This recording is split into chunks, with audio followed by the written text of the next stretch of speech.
The turkey was dry, the wine too sweet, and the silence thicker than anything on the table. I stood in the kitchen scraping stuffing into the trash. The dishwasher hummed behind me like it was trying to fill the space no one dared to. Above me, the fluorescent light flickered, a small reminder that things had been neglected for a while. Across the kitchen, my brother Brad Brooks leaned against the fridge with a beer in one hand, smirk already forming. He'd always worn that expression like a badge right before saying something that would draw blood without leaving a mark. So I said, keeping my voice even, Mom and Dad signed the house over to you. That true, I didn't mean it as a confrontation. I meant it as a question. I was the oldest. I was the one who drove Mom to her chemo last spring. The one who sat with Dad after his stroke. No one told me. I just wanted to understand why. Brad took a swig and gave me that look. Why do you care? Linda, you were never around. You were always too good for this place. Asheville, your nursing job, your important life. He said it like I'd betrayed something sacred by leaving. I was working, I said, but I was here when it counted. He shrugged. Flying in once or twice a year doesn't count. I turned off the faucet, dried my hands. I just think if we're talking about family property, maybe we all should have been part of that conversation. That's when it happened. Brad's body moved fast 1 second, I was by the counter the next. My back slammed into the fridge. I gasped. Then his knee came up, hard, square into my face. I saw white, then stars, then nothing but a wet ringing in my ears. My knees buckled, blood filled my mouth. My hand reached out blindly for something, anything to hold onto. No one had moved from the living room. Not yet.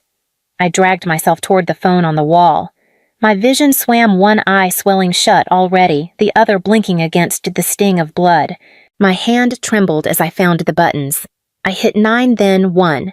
The receiver was yanked from my grip so hard it cracked against the floor. "Stop it," my mother said. Elaine Brooks' apron, still tied at the waist, stood over me like I'd just knocked over a vase. "It's just a scratch," she said sharply. "You always turn things into a scene." I blinked up at her. One eye wouldn't open at all. The other saw her face without emotion. She wasn't horrified, not even surprised, just annoyed. From the living room, I heard the muted voice of the football announcer, second and goal. Donald Brooks. My father sat slouched in his recliner, still holding the remote, still not looking up. "There goes the drama queen again," he muttered. Blood dripped from my chin to my shirt. No one moved. Not Elaine, not Donald, not Brad. And then I saw it near the baseboard. My bracelet, the leather one I wore every shift in the ER. A patient gave it to me after I stayed through the night holding her hand while she died. It had snapped during the scuffle, now lying in a smear of blood. Useless. No one noticed. I bent down, picked it up. Something in me shifted quiet like a door closing. Then I walked to the front door and stepped out. No one followed. By the time I parked in front of my apartment, the bruising had settled into a deep, swollen purple. Makeup helped, but not much. Concealer couldn't hide the shape of a kneecap. I slipped into the ER through the staff entrance, keeping my head down. Badge clipped to my coat, mouth closed. I didn't want questions. I just needed to survive the shift.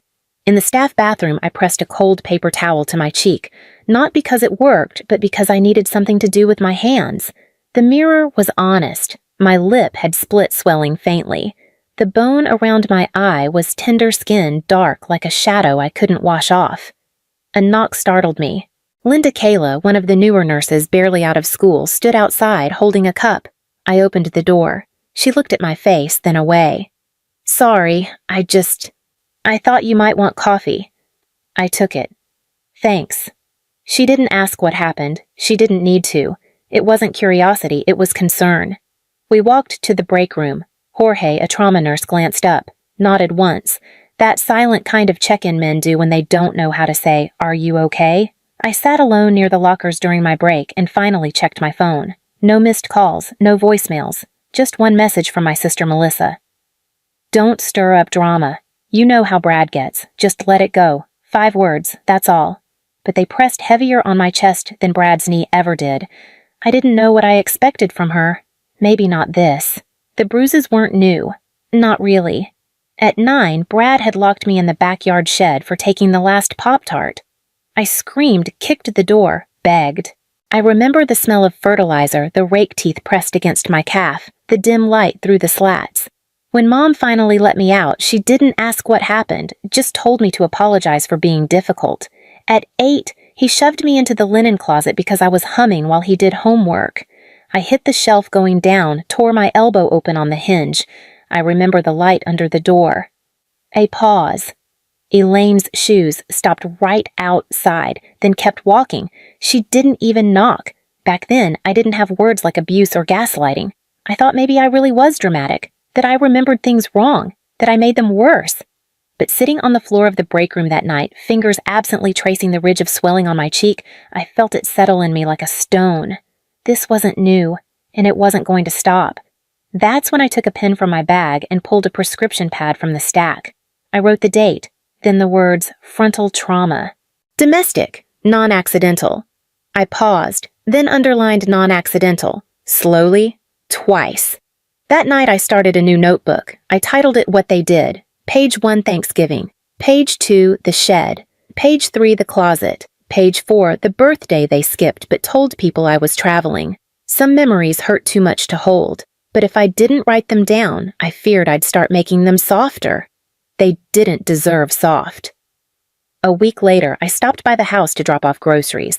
Just the usual oat milk for Mom, low-sodium soup for Dad. No one said thank you. No one asked how work was. Elaine was arranging pine-scented candles on the mantel. Donald stared at the TV-muted golf playing across his glasses. Brad wasn't there. That was the only relief. I'm going to check the attic, I said. Think I left one of my old blankets up there. No one looked up. The attic was exactly as I remembered, musty, full of boxes no one had opened since the Clinton administration. I coughed as I moved past crates of old linens and a broken fan. Then I saw it. A box labeled in Elaine's handwriting. Family 1989, 2001. I sat on the floor and opened it. Photos spilled out. Brad at the zoo. Brad at his science fair. Brad in his baseball uniform. There were entire albums devoted to his childhood, one for each grade. I kept flipping, page after page, every birthday cake, every Christmas stocking, every Easter basket, his name, his face, his grin. But not me, not a single photo. Then, halfway through one page with a torn edge, the plastic sleeve still had the imprint of a removed photo, and beneath it scribbled in faded pen, Linda's Day No image, just the ghost of one. My hands shook. I dug deeper, found a photo ripped jagged through the middle, a cake with pink frosting, half a balloon, the curl of handwriting that looked like mine, and a tiny edge of a blue sweater I remembered wearing on my 9th birthday. I didn't speak. I just stared. Someone had gone through these books and removed me. Not forgotten. Erased.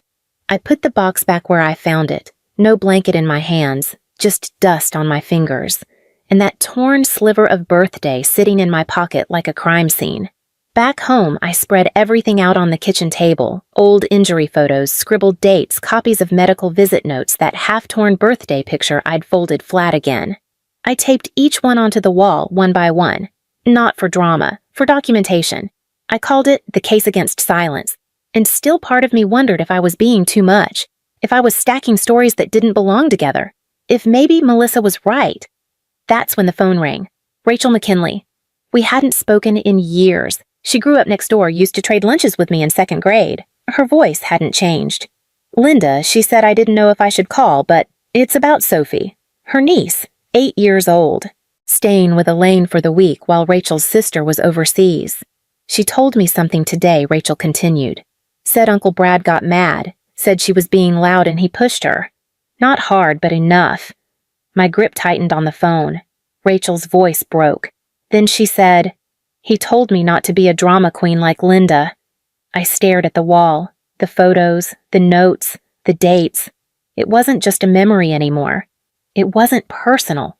It was a pattern. And it had started again, just a smaller target this time. Rachel was still talking, asking what she should do. I didn't answer right away. I was looking at a note I'd written the night I got home from the hospital at 23. It wasn't bad enough to matter. Except now it did. Because it wasn't just about me anymore. That night I couldn't sleep. I kept hearing Sophie's voice in my head. He told me not to be a drama queen like Linda. The words stung not because they were new, but because they weren't. They'd simply been passed down like a family heirloom no one asked for. I sat in the dark, staring at the wall I'd covered in evidence. Each page fluttered faintly in the breeze from the cracked window. The room smelled like printer ink and something older like grief that had settled in the carpet. I opened my laptop. There, in an old backup folder I didn't even remember naming, was a series of images from over a decade ago. Me in my early 20s, standing in the bathroom mirror, bruised collarbone, split lip, a purpling eye barely open. I had forgotten I'd taken them. Back then, I must have needed proof. But somewhere along the way, I buried it. Hid the photos, maybe thinking if I couldn't see them, they weren't real. Now they stared back like witnesses I'd once silenced. I started dragging files into a folder. Then, I opened a new document and titled it Project Witness. Every detail went in. Not just what they did, but what they said after. What I was wearing. What I said back. What I didn't. And what I knew now, that if I stayed silent, Sophie would learn the same lessons I did. How to fold pain into politeness. How to bleed quietly. I couldn't let that happen. Not again. The envelope was cream-colored and thick. No return address.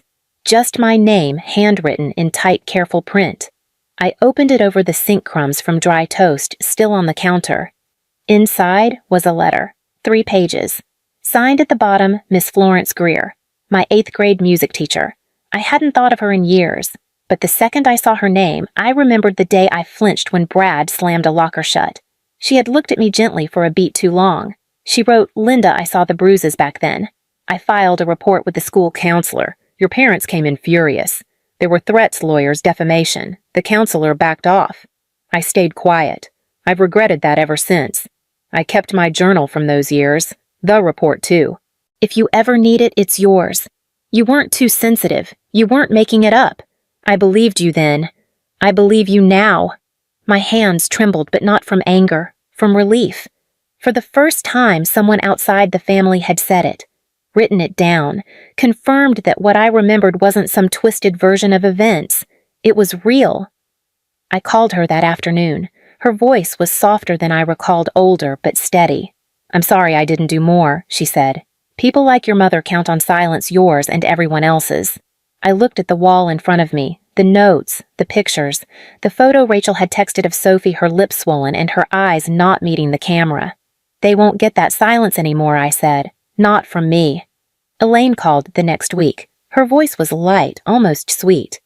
"We're having dinner Sunday, just family. Brad and Heather will be there. You should come." I hesitated, then I said yes. I baked a peach pie, Elaine's favorite, and bought a bouquet of pale yellow tulips, the kind she used to keep on the windowsill when I was little before she stopped noticing small things. When I arrived, the table was already set. Candles, cloth napkins, wine glasses turned just so. Brad sat at the head arm around Heather, who smiled like she'd been rehearsed. Elaine took the pie, nodded once. "Smells fine," she said. We sat. The turkey was warm, the rolls slightly burnt. Brad launched into a story one I hadn't heard in years. "Remember when Linda locked herself in the closet because I took her crayons?" He laughed. "You were such a mess back then. Everyone laughed with him." I didn't. "It was the other way around," I said quietly. "You locked me in." Brad grinned. "You're still holding on to that." I looked down at my lap, one hand on the napkin, the other near the teapot. Elaine sighed. "Can we not ruin dinner for once?" And then the teapot tipped. Scalding water poured into my lap. I gasped, pushing back my chair, the heat biting through my jeans. Elaine didn't move. Brad blinked, then chuckled. "Careful where you sit." I stood slowly. My legs burned. My eyes didn't. Elaine began slicing pie. "That's your fault," she said. "You were sitting too close." I looked around the table. No apology, no acknowledgement, no surprise. They just kept eating. The fork scraped the plate, the candle flickered, and I understood. This wasn't a dinner, it was a reminder. They still thought I was bluffing. That night I made a list, 2 columns. On the left, people who stayed silent. On the right, people who helped the hurting. The first was longer, but the second mattered more. Sophie's name was at the top. I thought about her little voice repeating words that once carved into me like glass. I thought about the quiet way she held her hands in her lap like she was trying not to take up too much space. Then I thought about Miss Greer's letter, and Rachel's call, and my own bruises layered like rings in a tree. The next morning I baked another pie. Same crust, same filling. I drove to the house. Elaine opened the door, startled. "Didn't expect you." I handed her the pie. She took it without thanks. "I need 10 minutes," I said. In the kitchen they gathered, Donald arms crossed, Brad leaning, Heather silent, Elaine folding a napkin with too much focus. "You have 72 hours, I said. To tell the truth, publicly, about what happened to me, and what's happening to Sophie." Brad scoffed. "You're threatening us now." Elaine stared at me like I was made of smoke. "You think people will believe you over your own family?" I didn't raise my voice. I didn't shake. "I don't need belief," I said. "I have documentation. And Sophie." I turned, walked out the front door, left the pie cooling on their counter like a warning. They didn't call. Not after a day. Not after 2. No apology, no denial, nothing. Just that same old wall-thick practice silence. But I wasn't idle. I sent a copy of Miss Greer's letter to my attorney. Attached photos, journal scans, medical documentation. I labeled every file, every date. I added the quote from Rachel. And one more. An audio file. Rachel had asked Sophie gently to repeat what she'd heard from Brad. And she had. Clear as glass, her voice said Uncle Brad told me not to be a drama queen like Linda. Then he said if I told anyone he'd take away my kitten. In the background you could hear Elaine's voice clipped and low. Well, if she'd just behaved, none of this would happen. I listened to it twice. The first time I cried. The second time I wrote down every word. I submitted it all. My lawyer Marianne Keating called 2 hours later. "This is more than enough, but be ready, they'll deny everything." I nodded even though she couldn't see me. I looked at the empty hallway across from my desk, the folder open on the screen. The audio paused at the word kitten. They still thought I was bluffing, still thought silence was power. They hadn't realized I'd learned from them, but not what they wanted. I hadn't inherited their silence. I had weaponized truth. They agreed to meet in the church rec hall. Neutral ground, no lawyers present. Elaine arrived first, wearing a mauve blouse she used to save for funerals. Donald came next, slow cane tapping on tile. Brad and Heather followed, their faces smooth rehearsed. I was already seated. So was Marianne Keating, my attorney. She wasn't there to argue, just observe. We'd invited one more person. They didn't know yet. The door opened. Miss Greer stepped in. Same silver bun, same calm. She sat beside me. Elaine's mouth pinched. Brad muttered something under his breath. I pressed play. The audio filled the hall, Sophie's voice small but steady. Then Elaine's. No one moved. I handed out copies of Miss Greer's letter. Donald scanned it. Elaine folded hers without reading. Brad refused to take it. Heather stared at the table. Marianne laid down a final paper, a statement of temporary protective custody. Sophie would remain with Rachel until further notice. CPS was already involved. The school had been notified. Elaine opened her mouth, closed it again. Then Miss Greer stood. She placed something on the table between us. A china teacup, white with a blue rim. It was mine. From years ago. She looked at Elaine. "You gave this to the thrift store. I bought it back." Elaine scoffed. "It's just a cup." Miss Greer didn't flinch. "No. It's what she held onto when no one else held her." No one spoke. The room felt strangely still, like a curtain had dropped. A scene over. No applause. Brad looked at me then, not angry, just confused. Like he couldn't understand how the story didn't end the way he expected. I stood, took the teacup, slid it gently into my bag, then walked out. The apartment was quiet when I got home. I set the teacup on the windowsill beside a pot of basil that hadn't quite given up. Light touched the rim just right. It glowed faintly like it remembered what hands had once held it. I made tea. No music. No news. Just the kettle, the mug, the chair. A few hours later, the doorbell rang. It was Rachel with Sophie curled behind her legs, her backpack sagged on one shoulder. A plush kitten peeked from the zipper. Rachel looked tired, but grateful. She wanted to bring something. Sophie stepped forward. In her hand was a folded piece of paper. She didn't speak. Just gave it to me, then climbed onto the couch without waiting for permission. I unfolded the note. It was a drawing, me and Sophie side by side, each holding a teacup. Hers was pink, mine blue. We were both smiling. In shaky pencil beneath, she'd written "safe now." I sat across from her, tea cooling between us. She looked up at me, really looked, and I saw it. Recognition, not just of me, of herself in me. I didn't say much that night, didn't need to. Before bed, I added one line to the top of my journal. Silence isn't my legacy. 3 weeks later, the papers came through. Rachel was granted full guardianship of Sophie. The court issued a no-contact order against Brad effective immediately. Supervised visitation only with a state-appointed monitor. Elaine and Donald were included in the restriction pending evaluation. It wasn't dramatic. It didn't make the news. Just signatures, timestamps, initials, and neat corners of documents that now held weight like anchors. Marianne called me that afternoon. "You did it," she said. I wasn't sure what that meant exactly. I hadn't fixed anything. But the bleeding had stopped. That night, I packed a small box. Inside, printed copies of everything: photos, letters, audio transcripts, a thumb drive with every file labeled and dated. I mailed it to a P.O. box I'd opened in Sophie's name. No one had to see it now. But one day she might want to. One day she might need to remember what was survived for her. And who didn't look away.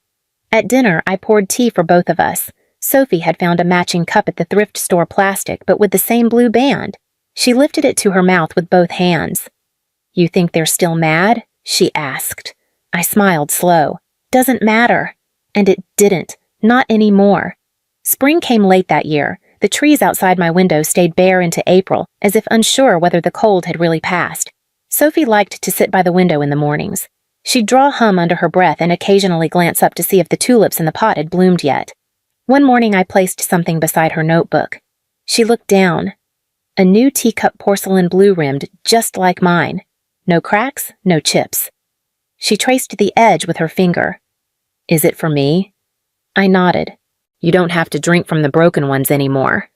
She didn't say anything, just pulled it close gently like it was something alive. Across from her, I set my own. The old one Miss Greer had saved, still intact, still standing. 2 teacups, side by side. I poured us both chamomile. The light caught in her cup like a quiet promise. She leaned her chin on her hand, studying me. "Do you think they'll ever say sorry I didn't answer right away? Because some questions don't need answers. Some answers don't matter." I reached for my cup, the rim warm against my palm. Sophie lifted hers too. We drank in silence. The window behind her was full of green.